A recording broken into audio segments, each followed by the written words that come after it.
एक बहुत खूबसूरत लड़की रहती थी जिसका नाम था कैरन।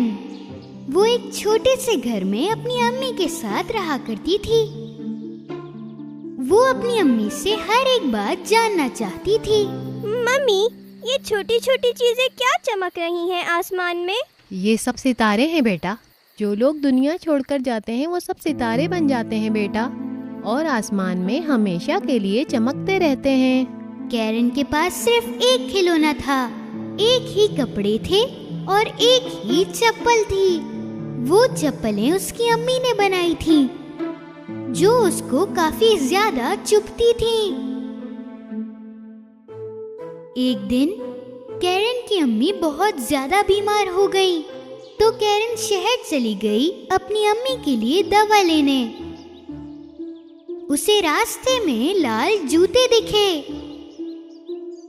जूते इतने खूबसूरत थे कि कैरन उसे घर ले आई।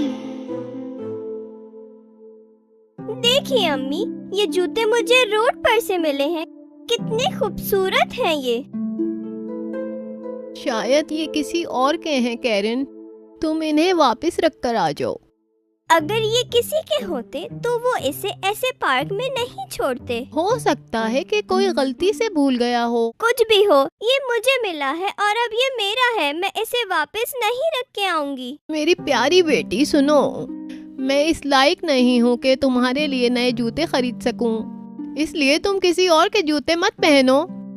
देखो, जिद नहीं करो, वादा करो तुम ये जूते नहीं पहनोगी। कैरन उदास हो गई और अपनी अम्मी से वादा किया कि वो ये जूते नहीं पहनेगी और उसे बेड के नीचे रख दिए। कुछ महीने गुजर गए। एक दिन कैरन अपने घर आई और उसे उसकी अम्मी नहीं मिल रही थी। उसने हर जगह देख लिया और फिर वो जान गई कि उसकी अम्मी एक सितारा बन चुकी हैं। अगले दिन जब वो अपनी अम्मी की कब्र पर जा रही थी तो उसने वो लाल जूते पहने। जितने भी लोग थे उन सब की नजरें कैरन के जूतों पर थीं। अरे लड़की किसने अपनी माँ के जनाजे पे ये लाल जूते पहने हैं? लेकिन कैरन ने उनकी परवाह नहीं की, क्योंकि उसे वो जूते बहुत पसंद थे। एक अच्छे दिल की बूढ़ी औरत वहाँ पर रुकी। उस बूढ़ी औरत को पता चला कि इस बच्ची की अम्मी का इंतकाल हो चुका है। मेरे साथ आओ प्यारी बच्ची, मैं अपनी पूरी कोशिश करूंगी तुम्हें कामयाब बनाने के लिए और खूबसूरत जब तुम बड़ी हो जाओगी। तो कैरन उन बूढ़ी आंटी के साथ रहने लगी। कैरन, ये जूते तुम तब से पहनी हुई हो जब से तुम्हारी माँ मरी है। अब तुम्हें इन्हें उतार देना चाहिए, ये बहुत गंदे हो गए हैं। नहीं, मुझे रेड शूज बहुत पसंद हैं। कैरन, अब जिद नहीं करो और इन्हें फेंक दो।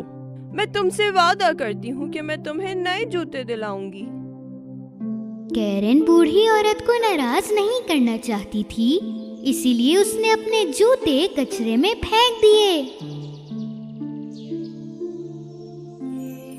कुछ दिन गुजर गए और एक दिन कैरन अपने नए कमरे में अपने खिलौनों के साथ खेल रही थी और उस बूढ़ी औरत ने कैरन को नए जूते लाकर दिए। लेकिन कैरन को ये जूते पसंद नहीं आए।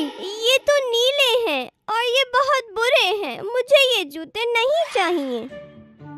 कैरन को अपने लाल जूते बहुत याद आ रहे थे। वो बड़ी होकर बहुत ही खूबसूरत लड़की बनी, लेकिन उसका जिद करना अभी भी खत्म नहीं हुआ था। बूढ़ी औरत जब भी उसके लिए तोहफा लाती तो वो ये कहती, मैं ये नहीं पहनना चाहती बेटा, लेकिन ये मैंने तुम्हारे लिए बनाया है। मुझे ये खाना नहीं खाना। मेरे लिए फ्रेंच फ्राइज बनाएं। एक निवाला तो खा लो बेटा। बूढ़ी औरत बहुत उदास हुई जब कैरन टेबल से उठकर चली गई। उसने कैरन के लिए फ्रेंच फ्राइज बनाए और उसके कमरे में ले गई। और तभी कैरन अपने नीले जूते उतार रही थी। देखें, मेरी सारी की सारी चीजें अब छोटी हो गई हैं। मैं अब बड़ी हो गई हूँ। ठीक है, चलो हम बाहर चल के तुम्हारे लिए नए कपड़े और जूते ले आते हैं। फिर बूढ़ी औरत और कैरन मार्केट के लिए निकल पड़े। ये तो बिल्कुल मेरे रेड शूज की तरह हैं। मुझे यही चाहिए। चलें चल के ये खरीदते हैं। कैरन, तुम्हें ये लाल जूते खरीदने की जरूरत नहीं है। तुम्हें ऐसे जूते चाहिए जो तुम कहीं भी पहन सको, जैसे कि हमें किसी के जनाजे में भी जाना पड़े। मैं तुम्हें सिर्फ एक ही जूता दिला सकती हूँ। वो देखो, वो काले जूते। मैं बहुत थकी हुई हूँ। मुझे कोई फिक्र नहीं। अगर आपने मुझे दोनों जूते ना दिलाए तो मैं हर जगह बगैर जूतों के जाऊंगी। ओह कैरन, काश तुम इतनी जिद्दी ना होती। बूढ़ी औरत ने कैरन के लिए काले जूते लिए और उस बूढ़ी औरत ने कैरन को वो लाल जूते भी दिला दिए। बूढ़ी औरत के पैरों में बहुत ज्यादा दर्द होने लगा और वो जिद्दी कैरन से बहुत परेशान हो गई और कैरन अपने नए जूते पहनकर घर वापस आ गई। एक दिन बूढ़ी औरत ने कैरन को कहा कि हमें एक जनाजे पर जाना है। कैरन, याद रहे तुम्हें अपने काले वाले जूते पहनने हैं। एक जनाजे में जाने के लिए ये जरूरी है।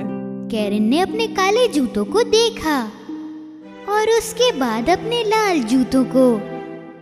उसने लाल जूते पहनने का फैसला किया। जब वो लोग घर से निकले तो उसने उन लाल जूतों को छुपा लिया ताकि बूढ़ी औरत वो लाल जूते ना देख पाए।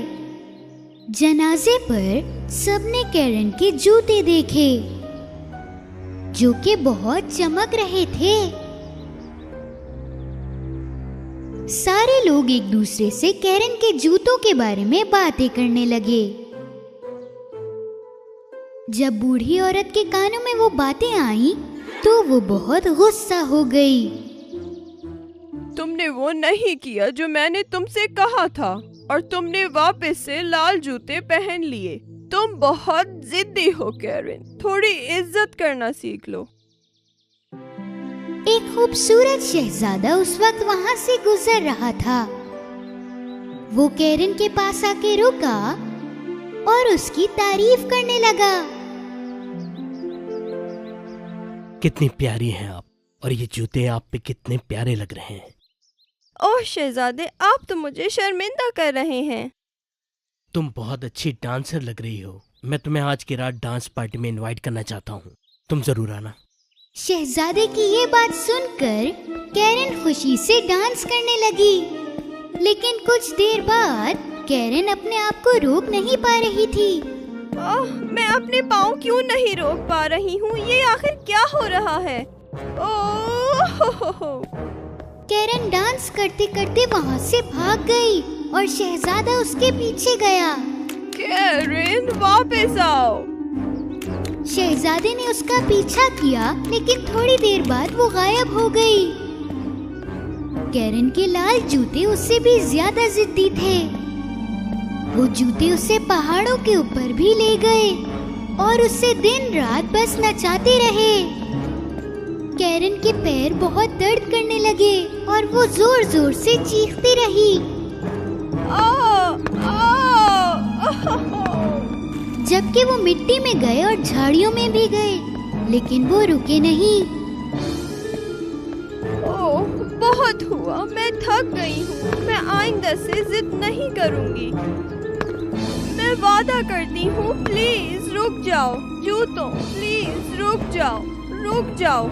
जैसे ही कैरन ने कहा कि वो जिद करना छोड़ देगी, वो जूते अपने आप उसके पैरों में से बाहर निकल गए और कैरन भी नीचे गिर गई और वो जूते बिना कैरन के डांस करने लगे।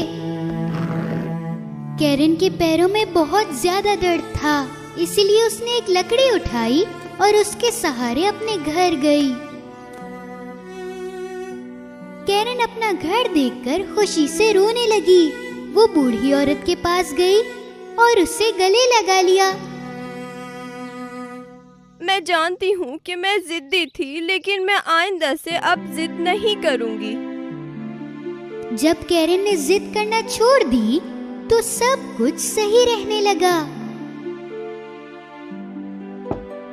एक दिन कोई दरवाजे पे आया और वो शहजादा था। अरे तुम कहाँ हो कैरन? मैंने तुम्हें डांस करने के लिए कहा और तुम इतना तेज नाची कि मैं तुम्हें ढूंढता रह गया। कहाँ थी तुम?